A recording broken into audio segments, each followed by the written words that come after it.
Good morning, ladies and gentlemen. Welcome back to another episode here on African Confessions. The following story that you're going to be listening to, it comes from a translation of a message that I received, and the translation of that message reads like this. Hello, Brother Nashi, how are you? Can you please post my own story as hidden identity? Brother Nashi, my name is Trevor, and I am a 35-year-old woman, and I do come from Gweru. I am a Zimbabwean, and I have come here with my own confession that I wish to share with you. My story, it goes on like this. It was in the year 2014 when I used to work in South Africa. I had this other friend of mine that I had met at the place where I was working, where we used to work for this other white man. So this man that we were working for, he was doing landscaping and garden services. He then became my friend. He really had a very beautiful wife, and everyone will just say, with the way that this man is poor, he does not deserve to have such a beautiful woman. And I even agreed with that. The woman was very beautiful. I started lasting after my friend's wife, and whenever he would have the picture of his wife on his WhatsApp profile, then I will just screen grab the profile picture and I will use it to please myself at night, looking at that picture of his wife because she was very beautiful. Fast forward, me and this guy, one day we were at work. We then started having business discussions. He then told me that there was a place where he comes from, around Mazowe, where there were people who were doing a lot of illegal gold mining. So most of the people that were doing this gold mining, they did not have this other sensor, like a metal detector, in which you could buy it here in South Africa, and then there was money that was needed.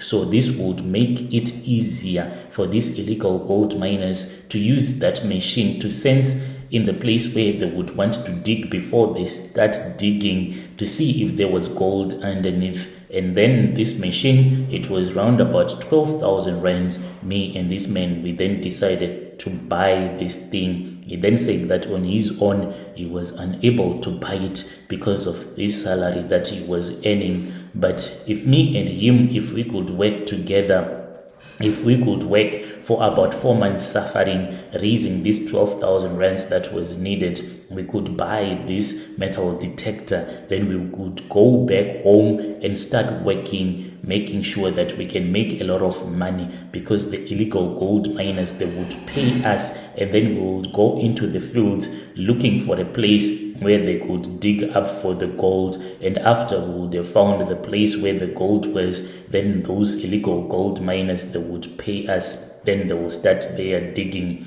That is what me and this man decided to do. I did not have a wife because I was still struggling. I had told myself that I do not want my child to be born whilst I was poor. I wanted to have a wife when I was rich. We sat down together, me and his wife and him, the three of us, and we agreed that we were going to raise, I was going to raise at least 6,000 rands in about 4 months, and then he was going to raise the same amount. Then we could go to work.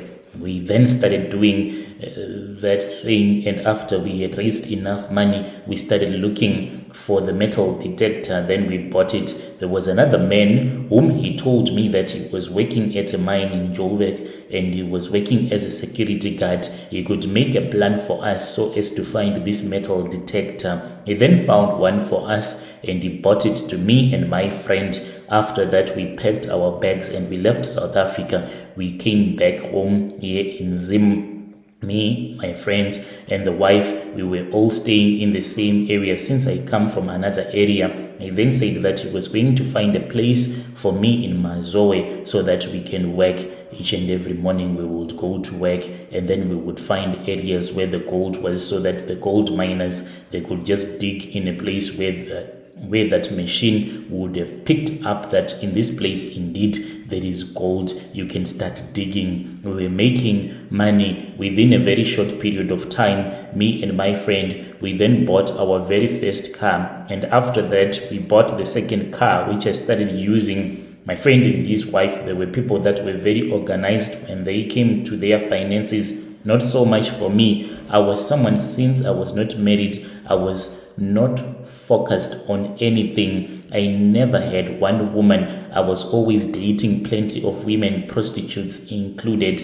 And then there was another deal which went wrong. We were now buying gold. So after we had bought the gold, my friend and his wife, they were driving to Harare. So since we had done this several times, they were going to Harare and sell the gold. Then when they would come back to Mazowe, they were supposed to give me my share. But after that, then they claimed that they had been robbed all of their money. Then they opened up another shop and another shop, and everyone saw that these people, they had robbed me. I then felt jealous for my friend. When I would look at him, I would see someone that was being successful after he had stolen my money. I wanted to destroy his marriage. I was unable to do it.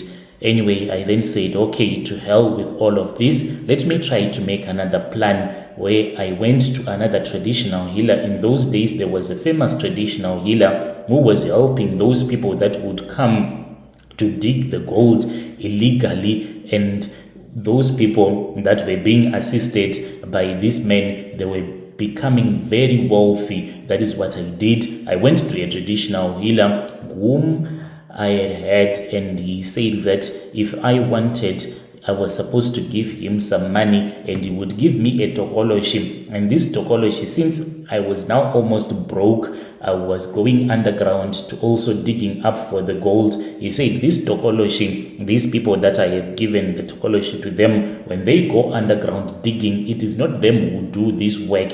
They will just be working, but those tokoloshis will be working extra hard for them so that they can just get this gold. And a lot of people, they were getting rich around Mazowe, buying cars, always drinking beer with prostitutes, the life that I desired. I did not want to be poor, but I did not know that in all of these things, there was blood that was going to be required from me. Honestly, I want to confess, God can be my witness, for God knows what is inside of my heart.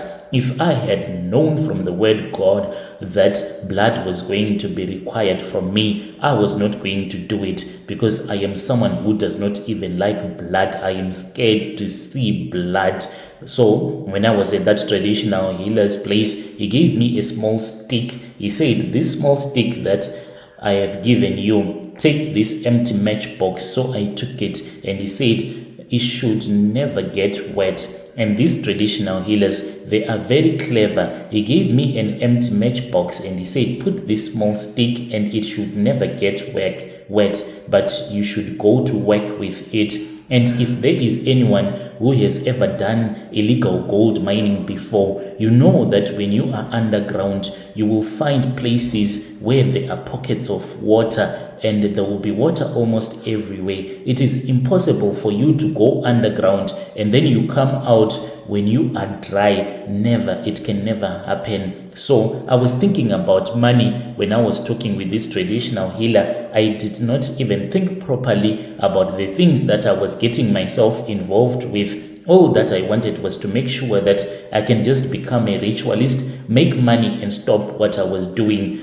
Because now even the car that I had bought, I was even unable to repair the car because I was using it not for business, but I would go out with prostitutes and a lot of friends having brides. I never even bothered to maintain the vehicle, so it had hit the block of the engine. A lot of money was needed. So I was now working as an illegal gold miner, yet my friend, he was having countless shops as well as a butchery that he had. He was using that butchery to supply meat to the illegal gold miners. So I went underground. I had that matchbox. We started digging and digging. After a long shift, we then went out and we drank our alcohol. I got drunk and I never thought about that matchbox. And when I woke up the next day, I saw that the matchbox, it was missing. I said, this thing, where is it? When I could not find it, immediately I called that traditional healer. He did not pick up his phone, and I said, to hell with it, I don't know. I then went back to work. I started having strange dreams. I was being visited by some spirits that were telling me that they were spirits of the dead, and I should slaughter a chicken, for they wanted blood. Their throats were dry. They wanted blood so that they can bless me. I then went back to that traditional healer. Unfortunately, the traditional healer got angry with me, and he said, you have failed to fulfill my promises, your promises that you had with my shrine. Have you forgotten about the covenant that you had with me? Therefore, you are going to be punished. I said, but you never spoke about blood. He then said, can you survive without blood? Everything that lives, it needs blood to survive. Blood is needed, the blood of your mother. I negotiated with him and I said, is it possible that I can find someone else, someone that is not related to me, because I can't risk having one of my relatives murdered. Please help me out. That was when he said, it is fine, young man, but you are going to get punished. For do you know that if you have someone that does not share the same bloodline with you murdered, that person will require that you give him a gift. In this case, the blood of a man is needed, and you are supposed to give him a wife and make a pact with him, a covenant between his spirit and your bloodline, that in each and every generation, a girl that will be born into your family will be dedicated to him. The woman will never get married, for that will be the wife of this spirit of the man that you would have had murdered. Do you agree with the terms and conditions? And then I agreed. I then did set up that friend of mine who had backstabbed me when he had went to Harare to sell our gold. I hated him because of his success. One day when he was busy drinking his alcohol, he then got attacked and he was stabbed with a knife just close to his neck. He died. This man died instantly, and the blood was collected. This blood was collected spiritually. It went straight to that traditional healer's shrine. That is how my friend got murdered. After he had been murdered, I wanted the wife. I even tried to propose love to the wife, but even though she seemed to be interested, but she said no, she can never date me. She could not date a man who used to be a friend of her late husband. I hated her, returned back to the traditional healer, and I placed some curses on her. The business failed. The last time that I heard was that she is struggling in South Africa. That is my own confession, but I do blame myself for ever doing such an evil thing. I never wished to do this. I never wanted to become a ritualist, but if they had not stolen my money, who knows, maybe I could have used that money to start another business. When you post my story, please tell me. I'll be following through in the comment section. Dear listeners, right there was a message that was sent to me by one of our brother. Strange things indeed, they do happen in this world.